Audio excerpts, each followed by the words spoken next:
for many years. Our relationship has never been better, and what they're going through is absolutely terrible. So our hearts are with them and whatever we can do. We're grateful to be joined today by the Vice President. Thank you very much, Mike, for being here. Members of my cabinet, devoted public servants, and angel parents, very important people to me and to a lot of other people. I want to thank you all for being here. Thank you so much for being here. We appreciate it. Thank you. We've gone through a lot. As we take action to restore our national sovereignty and defend this nation from criminal cartels, human traffickers, and drug smugglers, crime of all kinds coming through our southern border and other places, but this is the place. This is the place we have the biggest problem by far. And I want to also compliment the incredible people at Border Patrol and ICE and law enforcement for the job they've done. They've apprehended so many thousands and thousands of people that if we had the proper protection, we wouldn't even have to apprehend. They wouldn't be coming in. As president, the protection of the nation is my highest duty. Yesterday, Congress passed a dangerous resolution that, if signed into law, would put countless Americans in danger, very grave danger. The Democrat-sponsored resolution would terminate vital border security operations by revoking the national emergency issued last month. It is definitely a national emergency. Rarely have we had such a national emergency. Therefore, to defend the safety and security of all Americans, I will be signing and issuing a formal veto of this reckless resolution, and that's what it was. And I have to, in particular, thank the Republican, strong, wonderful people, the Republican senators that were on our side and on the side of border security and on the side of doing what they have to keep our nation safe. They were very courageous yesterday, and I appreciate that very much. Congress's vote to deny the crisis on the southern border is a vote against reality. It's against reality. It is a tremendous national emergency. It is a tremendous crisis. Last month, more than 76,000 illegal migrants arrived at our border. We're on track for 1 million illegal aliens to rush our borders. People hate the word invasion, but that's what it is. It's an invasion of drugs and criminals and people. We have no idea who they are, but we capture them because border security is so good. But they're put in a very bad position, and we're bursting at the seams, literally bursting at the seams. What Border Patrol is able to do is incredible. I also, by the way, want to thank our military, because our military has been very much involved, as you know. And they're putting up walls, in some cases temporary. In some cases, they were supposed to be temporary. They're so good that they're better than the permanent, so we're leaving them. We've really nowhere left to hold all of the people that we're capturing. And we're at a point where we're just going to have to say, with these horrible decisions that we've been handed by people that aren't living in reality, that there's nothing we can do. There's absolutely nothing we can do. We're bursting at the seams. You can only do so much. And the only option then is to release them. But we can't do that either, because when you release them, they come into our society. And in many cases, they're stone-cold criminals. And in many cases, and in some cases, you have killers coming in and murderers coming in, and we're not going to allow that to happen. Just not going to allow it to happen. There has been nearly 2,000% increase in border-related asylum claims over the last decade. Part of the reason is because our country is doing so well economically that people are coming up in droves. The vast majority are rejected, but smuggling organizations making a tremendous amount of money, like they've never made before, are using these people to crash the system. Our immigration system is stretched beyond the breaking point. And as I said, nothing much we can do. We can just do our job and do it well.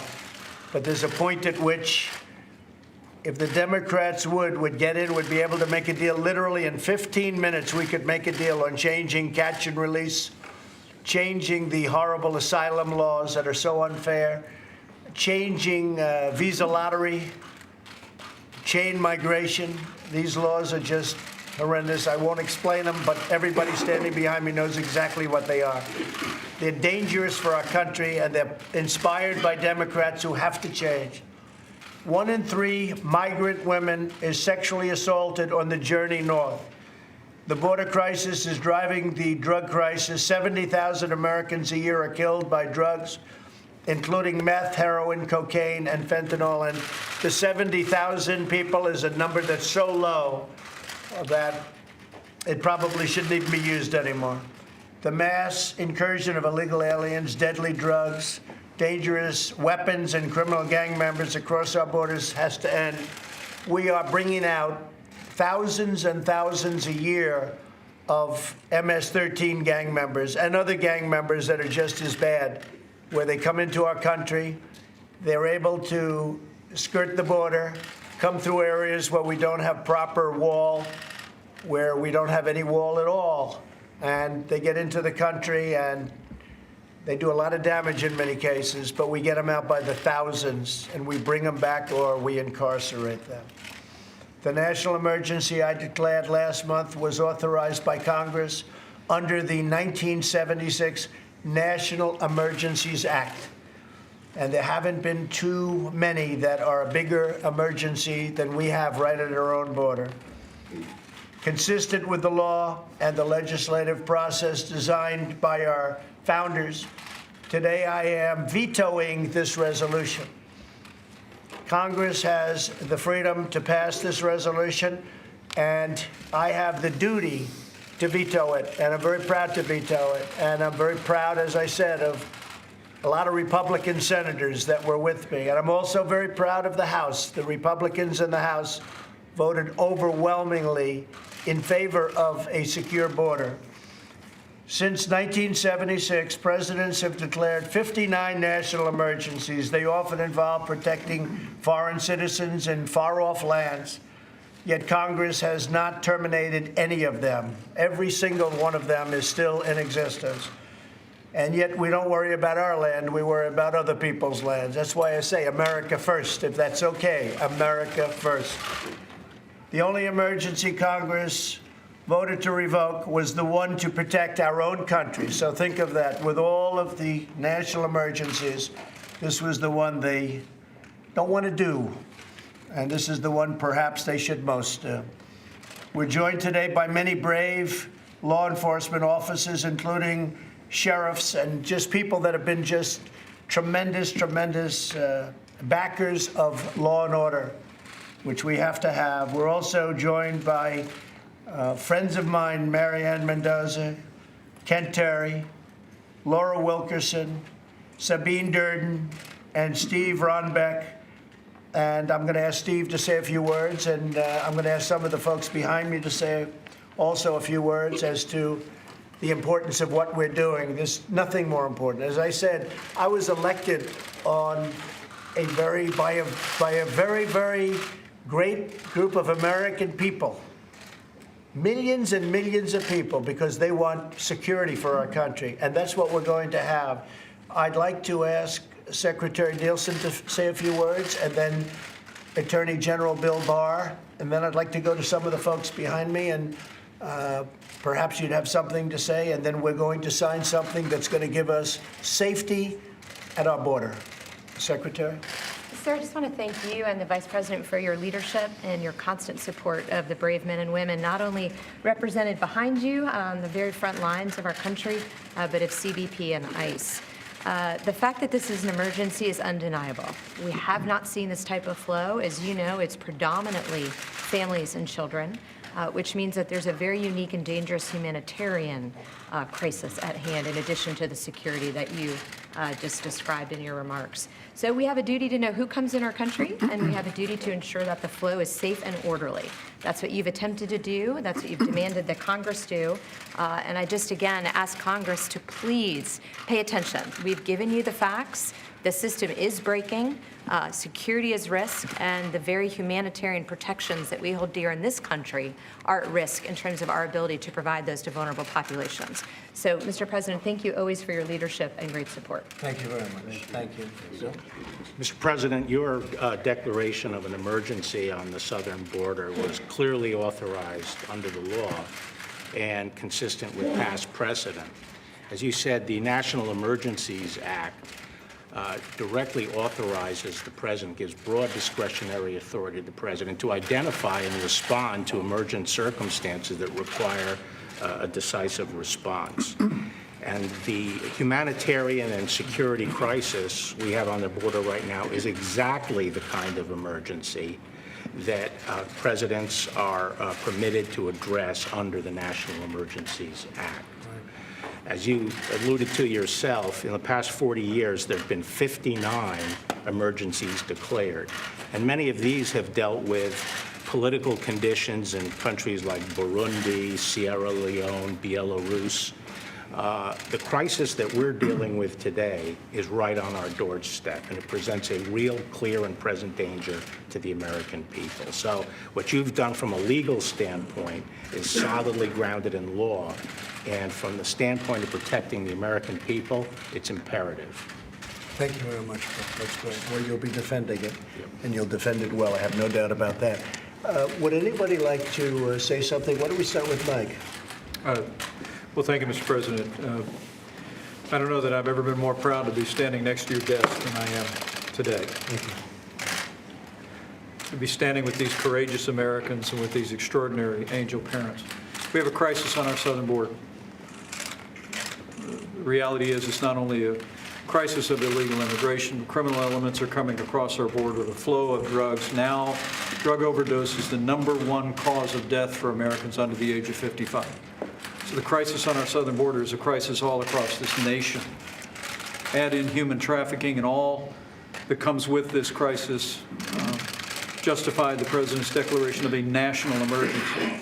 This is affecting all of the people of the United States. And today, Mr. President, with your strong support for the men and women in law enforcement, Customs and Border Protection, Homeland Security, and with I know what is your love and your heart for these angel parents, you're keeping your word by vetoing this legislation, by finding the available resources to build the wall, address this emergency, and secure our border. And I know I speak on behalf of all gathered here, people all across this country. I say thank you for keeping your word, Mr. President. Thank you. I appreciate it.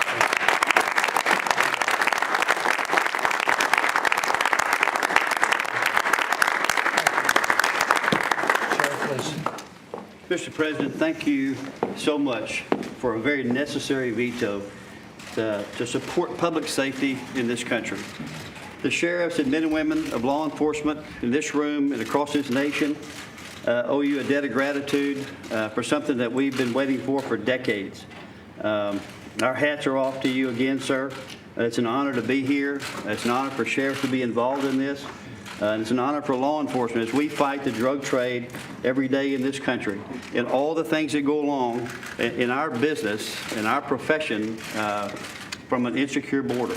So again, sincerely, we thank you, sir. Thank you very much. Thank you for being there with me all the way.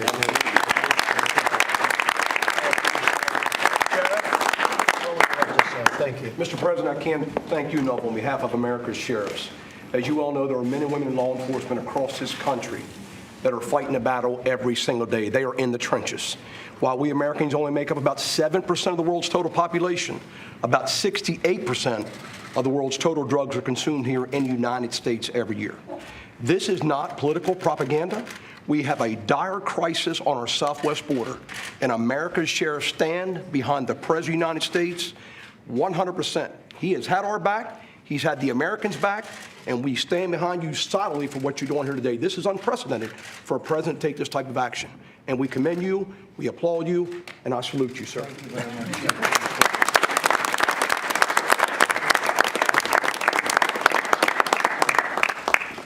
Say something, please.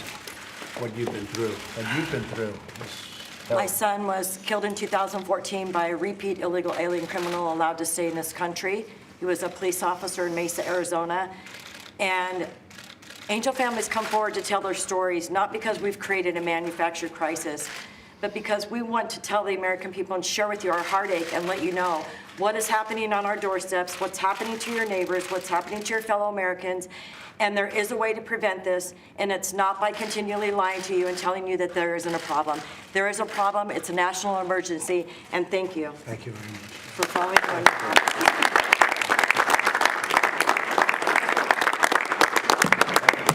Please, go ahead, please. Mr. President, I echo the sentiments. Thank you for all the support. This has been something we're not used to for the last several years, to have this kind of support. This is what we say in Arizona is this isn't about immigration anymore. This is about drug trafficking and human trafficking into this country. If you care about human rights, you should absolutely care about border security. Human beings their rights are being violated on that border every day. And I know I speak on behalf of the Arizona Border Sheriffs that I challenge our congressmen and women and senators to come down and see firsthand what we're dealing with. See it for yourselves before you cast your vote. And you'll see that we are dealing with a crisis, and we're fighting every day alongside our federal partners, our local partners, sheriff's offices to take care of this. So thank you, Mr. President. Thank you. Thank you. Great job. Mr. President, I've been a sheriff for 21 years, and I've been dealing with Congress for 21 years on this issue of immigration. A lot of people have listened over 21 years, but Mr. President, you are the first person who's taken action. And you have given us back our footing in law enforcement, but you've also given the American people back what they deserve, which is to be protected. And signing this today, I can't tell you how much it means to all of us in law enforcement. But importantly, Mr. President, when I hear people say, this is all manufactured, it's all this and that, no, it's not. In my county alone, one city, we have, on average, on second shift at our hospital in New Bedford, Massachusetts, 15 to 20 overdoses on second shift every day. And this is going on, that's one example. It's happening all over the country. But, Mr. President, you have stood up and you've taken the action. And the American people are behind you, we're behind you, and thank you and God bless you for what you're doing. Sheriff. Thank you, man. Thomas Murphy, where's Tom Murphy? Tom, where's Thomas? You had a horrible ordeal that you just went through with your son. Mr. President, I'd like to tell you and tell the public that if you don't think it can happen to you or your family, I have a quick story. Yeah. I've been with the state police for over 30 years, working narcotics and gang task forces and supervised those for 22 years. My son grew up with depression issues and some mental health concerns. He's self-medicated with marijuana. At 18, and his father, me, had him arrested a few times along the way. When he turned 18, he moved out the day of his birthday when he turned 18 years old because he knew Dad had rules, and one was no drugs in the house. He moved out, stayed with some friends, got a job. He had a work-related injury where he severed 4 fingers, and he was introduced to opioids. So he was battling 2 things, actually, mental illness and the opioid addiction. Afterwards, he finally came to me, and for the first time in his life, he said he needed help. We sent him to a rehab facility for only 30 days because that's what our insurance would pay for at that time. He came out of rehab. Everything was fine for approximately 3 months. The craving was too much for him. He got a hold of some heroin that was laced with fentanyl, and he died on December 13th, 2017. So I'm here to say, as far as stigma goes and narcotics, and it's not going to happen to me, it's not going to happen to my family. My father's a retired minister of 45 years. My sister is in the medical field. My brother's in law enforcement. No one even smokes in our family. No one's ever been arrested. It happened to me, it happened to our family, so it can't happen. That's how horrific and addictive this drug is. So anything you can do to help us and families like us is greatly appreciated. He's coming through the southern border, folks, all through the southern border. Thank you very much. Mr. President, thank you very Yes, much, please. sir. This is the first real step in confronting the heroin drug crisis in this country. We're going to make real strides after this. I'm the sheriff of your home of Camp David, Frederick County. That's right. We suffer the same problems there, and I'm convinced without what you're doing here today, every county becomes a border county. Thank you, Mr. President. Thank you, Sheriff.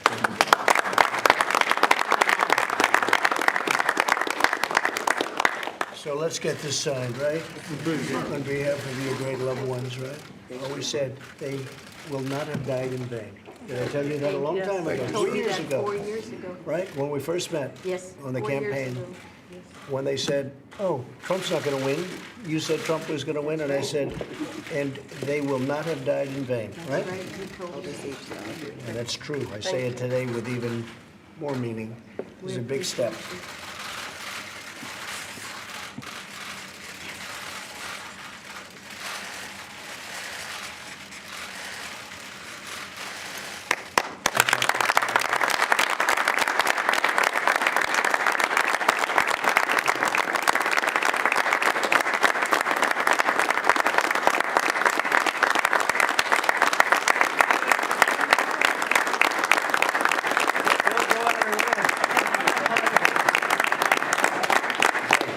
Thank you. That's a big step.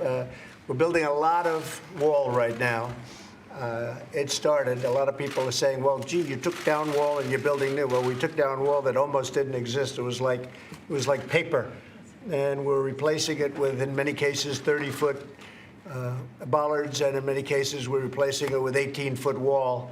But we have many miles under construction right now, and we're going to be signing contracts over the next couple of days for literally hundreds of miles of wall. And it's being built in the right places, and it's doing the job. It's doing the job. And it's interesting. It's like a little bit like water, as we do. We did San Diego. You know, California is very interesting because they keep talking to California. We don't want wall. I see a new candidate who's in the mix. He wants to take down the walls. Try that sometime. You'll see what will happen. You'd have tens of Hi, everyone. I'm millions of Alex Dennis. You have been listening to President Trump in the Oval Office. He just signed his first veto. That veto rejects a bipartisan resolution that would have blocked his national emergency declaration at the southern border. CBS News Washington correspondent Paula Reed is at the White House. Paula, what happens now that President Trump has signed this veto? Well, Alex, this is more of a political setback than a substantive one. Congress does not appear to have enough votes to override this veto, so this national emergency declaration will remain in effect. But it faces numerous legal challenges that could delay the president's ability to actually access any of these funds for months, even years. But what was so interesting in this Oval Office event is that you heard from Attorney General William Barr. He gave a full-throated endorsement of what the president has tried to do here. He said specifically, this is clearly consistent with the law. In fact, he said this kind of action is exactly what the law was designed to cover. But Alex, that contradicts the dozen or so Republicans who broke with the president on this issue and argue this is not what a national emergency declaration is supposed to be used for. These Republicans who broke with the president on this issue, they say, look, the Constitution is clear. It is Congress, not the president, who is granted the authority on spending issues. And they are worried that by doing this, the president has set a dangerous precedent for a future Democratic president to do the same thing on something like climate change or gun control. I want to touch on what you just said there. You know, congressional Republicans have rarely broken with the president on policy matters. So what was the difference this time? That's right. This is a rare instance where you see a significant number of Republicans breaking with the president on an issue that is so central to his presidency. Now, the White House tried to frame this issue as being about security and immigration. But at the same time, they also acknowledged, yes, this has to do with constitutional powers. But they said, look, the president is executing his constitutional powers. He is trying to protect American citizens by doing whatever he has to do to address the situation at the border. But again, these Republicans said, look, this is something that we vilified President Obama for, this expansive definition of executive power. We cannot allow you to do this because it sets the wrong precedent. And we heard Attorney General William Barr saying that the president's emergency order is, quote, clearly unauthorized under the law. Do you expect a legal battle here? There's already one brewing. There are dozens of legal challenges against this, and that's just the first wave. Once they get past the national emergency declaration and whether or not that is a valid constitutional exercise of his power, then you're also going to see additional challenges from landowners along the border and questions about eminent domain. So this is likely to be tied up in the courts for months, if not years. But the fact that the Attorney General is willing to come out on the record and say, look, you're square with the law, just play the long game and you will prevail, that was a pretty significant endorsement. Again, especially because it contradicts about a dozen Republicans who argue that is not the case. All right, Paula Reed, thank you. More to come for sure. Let's now check in with CBSN political reporter Caitlin Huey-Burns here with us now. Thank you for being here. I'd like to first start with a statement from Senate Minority Leader Chuck Schumer. He said, quote, "While the president has chosen to trample all over the Constitution, we Democrats in the Senate will never stop defending our country from what our overreaching president here is doing." So what resources do congressional Democrats actually have at this point? Well, you know, they can and they will. The House will vote soon, by the end of the month, to override this veto. But it doesn't look like they have enough support to do that in the Senate. But this is a really significant point here because you have Republicans in a significant break with the president of their own party on a really contentious issue within the party. They're not disagreeing with him on immigration. They're disagreeing with him on whether Congress or the president has the right to do this. So the White House has suggested the possibility of retribution for those 12 Republican senators who backed the resolution. Do we know what that would actually look like? Well, he can threaten to support a primary challenge for some of them. It's interesting to look at the breakdown of these dozen or so Republicans who voted with Democrats yesterday.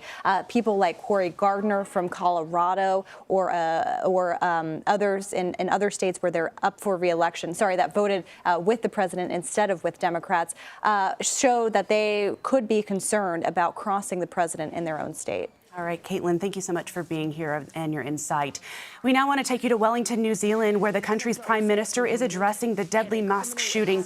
Let's go ahead and listen in. Here or in Australia. And as I said last night, they were not on any watch lists, either here or in Australia. I want to be very clear, though, that our intelligence community and police are focused on extremism of every kind. Given global indicators around far-right extremism, our intelligence community has been stepping up their investigations